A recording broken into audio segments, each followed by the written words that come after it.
Assalamualaikum. Hai, kembali lagi di Anfa Voice dan saya An. Bagaimana kabar kalian? Semoga baik-baik saja ya. Kali ini saya akan membawakan sebuah kisah berjudul Pewaris Rawa Rontek. Tapi sebelum kita lanjut, buat kalian yang suka dengan video seperti ini, jangan lupa subscribe ya, agar tak ketinggalan kisah baru dari kami. Sebelumnya, terima kasih.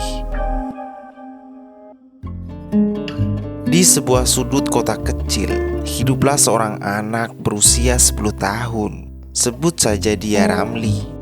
Ramli hidup berdua dengan sang ayah. Ya, Ibu Ramli sudah 5 tahun pergi meninggalkan Ramli dan sang ayah tanpa sebab. Ramli adalah seorang anak yang mandiri dan cerdas. Namun sayang, karena keterbatasan dana, Ramli pun putus sekolah.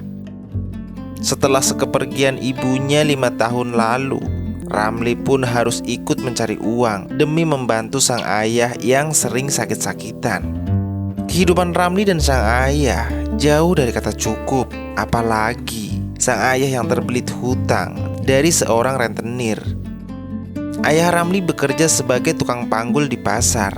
Namun karena sering sakit-sakitan, sang ayah pun tak bisa bekerja setiap hari. Meski sebenarnya sang ayah melarang Ramli untuk ikut mencari uang, namun Ramli tetap bersikeras membantu sang ayah. Ya, setiap hari Ramli pergi ke pasar untuk memulung botol-botol bekas. Terkadang juga ada pengunjung pasar yang menyuruh Ramli untuk membawakan barang-barangnya. Ya, begitulah keseharian Ramli. Tak jarang, di saat Ramli tengah memulung, ia sering mendapat ejekan dan cemoohan dari teman-teman sebayanya. Singkat cerita, di sore hari, Ramli yang saat itu telah selesai memungut botol-botol bekas pun memutuskan untuk mencari sayuran yang sudah dibuang pemiliknya. Ya, Ramli mencoba mencari sayuran yang masih layak makan menurutnya. Dan ketika Ramli tengah memilah-milah sayuran, tiba-tiba ia mendengar suara keributan yang berasal dari belakang pasar. Tanpa pikir panjang, dengan wajah penasaran, Ramli pun menghampiri sumber keributan itu. Dan betapa kagetnya Ramli ketika ia melihat sang ayah tengah dikeroyok oleh sekelompok orang. Dengan wajah panik, Ramli pun langsung berlari meminta tolong. Dengan suasana pasar yang memang sudah sepi, hanya ada beberapa gelintir orang saja di pasar itu, Ramli mencoba mencari bantuan. Namun ternyata orang-orang di pasar enggan untuk menolong Ramli karena tak mau ikut campur dengan urusan ayahnya. Dengan perasaan kecewa, Ramli pun langsung menghampiri ayahnya kembali. Dan untungnya, orang-orang yang mengeroyok sang ayah pun sudah pergi. Ramli yang melihat ayahnya tengah tertatih pun langsung menghampiri dan menuntun ayahnya. Tampak sekujur tubuh ayah Ramli penuh dengan luka lebam, bekas pukulan. Singkat cerita, di dalam rumah kumuhnya, Ramli tengah mengobati luka si ayah. Dengan wajah polos, Ramli pun bertanya tentang siapa orang yang mengeroyok ayahnya tadi.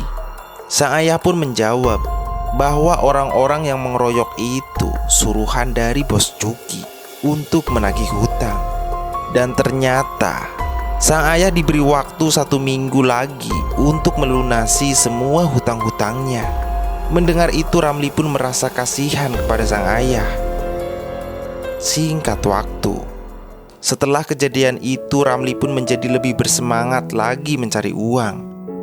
Setiap hari, dari pagi hingga tengah malam, Ramli berjuang mati-matian mengumpulkan uang demi membantu sang ayah melunasi hutangnya.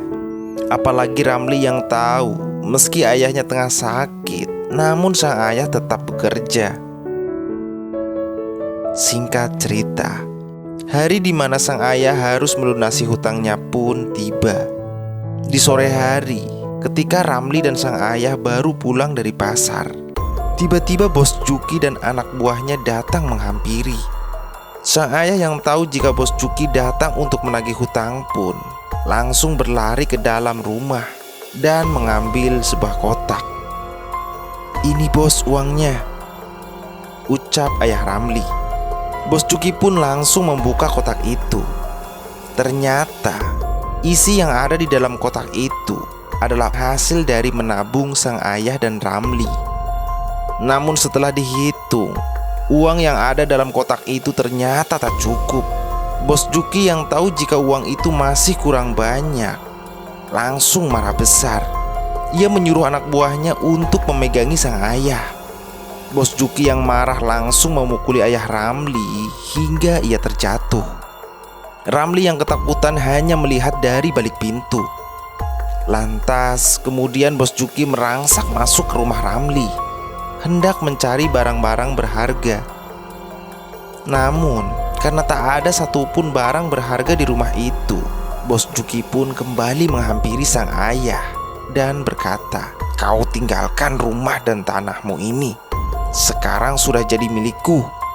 Mendengar itu, sang ayah pun langsung memegangi kaki Bos Juki dan memohon agar memberi waktu lagi untuk melunasi hutang-hutangnya.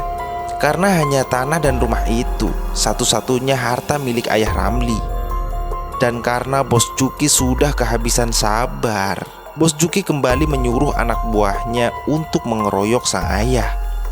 Ramli yang melihat sang ayah dikeroyok pun berlari dan mencoba menghalang-halangi tendangan dan pukulan anak buah Juki. Sesekali tendangan dan pukulan itu pun mengenai tubuh Ramli. Sambil menangis, Ramli terus memohon agar mereka tak terus-terusan menyerang sang ayah. Dan pada akhirnya Bos Juki pun memerintahkan anak buahnya untuk menghentikan pengeroyokan itu. "Cepat bawa ayahmu pergi dari sini," ucap Bos Juki. Sambil menangis, Ramli pun memapah sang ayah pergi meninggalkan rumahnya. Singkat waktu, Ramli dan sang ayah yang sudah tak lagi mempunyai tempat tinggal tampak tengah berteduh dari hujan di bawah jembatan. Sembari menggigil, Ramli memandangi sang ayah yang tampak sudah pucat dengan luka lebam di sekujur tubuhnya akibat dikeroyok oleh anak buah Juki. Dan betapa terkejutnya Ramli, ternyata sang ayah sudah meninggal. Hal itu tentu membuat Ramli sangat sedih. Sambil menangis, ia pun langsung memeluk jasad sang ayah. Dan tiba-tiba dari kejauhan Ramli melihat seseorang yang tampak sudah tua tengah memandanginya. Namun dengan hanya sekejap mata, orang itu pun lenyap dari pandangan Ramli. Nantikan kelanjutan kisah pewaris rawa rontek ini di video berikutnya ya. Terima kasih sudah mendengarkan sampai akhir. Saya An pamit. Sampai jumpa lagi di Anfa Voice berikutnya. Wassalamualaikum.